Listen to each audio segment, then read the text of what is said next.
You've probably been stuck in this cycle. Like no matter what you do, you keep falling into the same patterns. Scrolling, consuming, feeling inspired for a second and then lost again. The truth is, the algorithm doesn't just control what you see. It starts to shape how you think. What we call taste today is often just habit, recycled images, opinions, and even our dreams or goals. Most people don't even realize that their feed controls their fate. And if we don't break that loop, we become what we consume.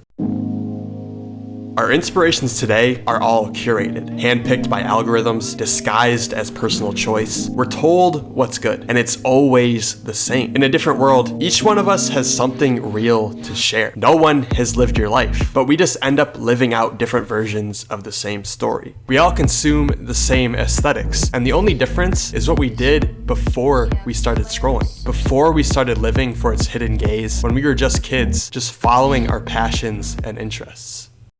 When you go after something you really want, you'll get stuck. You'll reach a moment where you just have no idea what you're doing or how you even got there. That's not failure. It's a sign you don't yet have the language to understand what's happening. For any business idea, artistic mission, or simply a hobby or school project, what's keeping you stuck is your inspiration. It's shallow. Every time we scroll, we're not just consuming ideas. We're absorbing someone else's thought process. The algorithm is not a place for depth. It filters for what's most entertaining, provoking, or viral. It makes us feel inspired. It makes us feel like we've come to another grand realization, but it's all an illusion. Our inspirations are watered down, curated, and filtered, and we still end up lost, following someone else's idea of what our lives should look like. All of our thoughts now come from and lead to the same place, but each one of us is unique. So our solutions need to come from a place the algorithms can't reach. We need to go deeper, to stop scrolling and start digging. The only way forward is to face the void and trust in what you discover.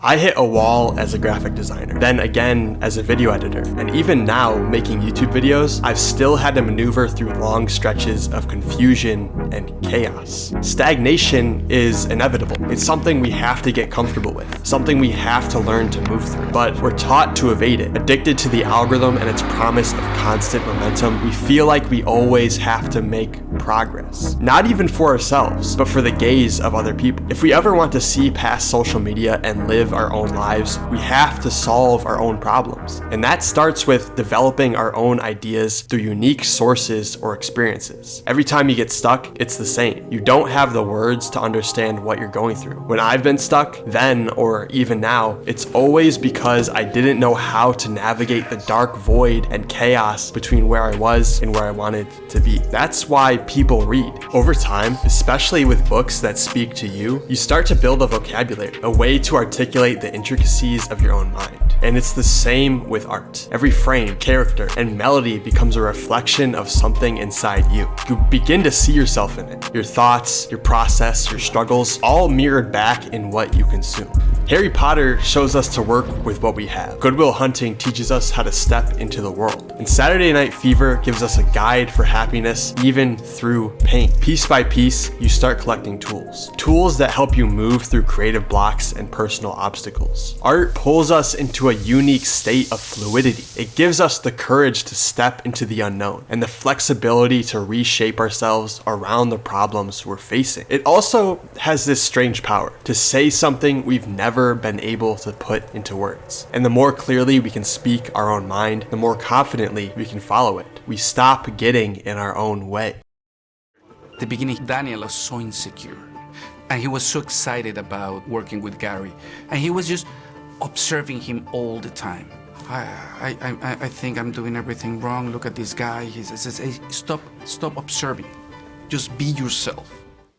Without a uniquely developed and personal language, we get lost. Our understanding is not our own. Even if we pivot to something else, we'll only find ourselves stuck with the same problems. The truth is, almost anything you do can succeed if we know how to understand it on our own terms. But we just don't have the language, and without that language, we have nothing to trust. That's why we pivot, to gain a deeper understanding of the roadblocks we keep hitting, so that maybe next time we'll finally be able to solve them. creativity, whether it's filming or piano or guitar or sculpting, or you can do it. You can take it on and do it because it teaches you more about your main job. I become a better director by doing all those jobs, because when somebody just does one job, they barely know that job. You have to do more to learn about creativity. And this is the main thing I learned, was that I don't feel like I'm doing it. I feel like I picked up the pen, really feel like something else has taken over. So this is what my belief is. The things you learn through the process are showing you how your mind operates. Keith Richards, how do you come up with these riffs? He goes, I don't. They're floating around the sky and I pull them out first. You start to develop your own ideology, a thought process you know and trust. The movies you watch, the music you listen to, and the books you read can all lead you to a path of creating a world in which you can do anything you want. You'll have the understanding of psychology to maneuver through any world you interact with, simply because you understand yourself so greatly. This goes for your goals, relationships, experiences. You'll begin to find success with all of it because you learned how to forget about yourself and prioritize real effort and real discovery. This obsessive desire to know yourself is in itself a pathology.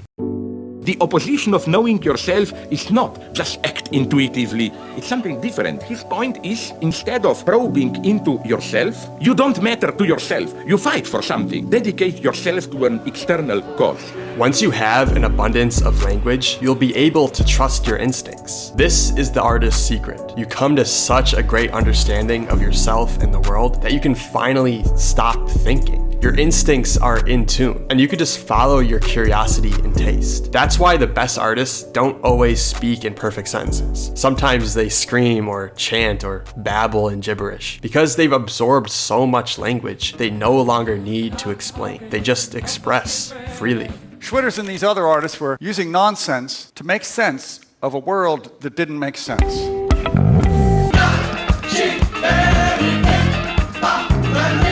Other artists like Björk have done the same thing. Like, for example, in her hit song, Human Behavior. Artists use chaos to understand what could only be understood through instinct.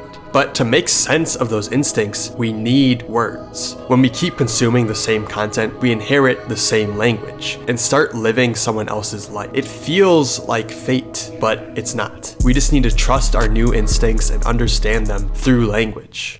Your creativity, does it thrive more on chaos or more on discipline? I think for me personally it's both. Discipline seems to be mostly in when I arrange music or when I'm collecting libraries of beats. With my voice, for example, and my songwriting is sort of the opposite. I would never let the analytical side of me in there because it can be very destructive. But in contrast, when we don't have enough language, we get stuck in a loop. We filter everything through our traumatic, limited experience and stay still in the same environments, never being able to reach the goals we enjoy. That's what the work is for. Not to find yourself, but to lose yourself in the work, in the world, in something real.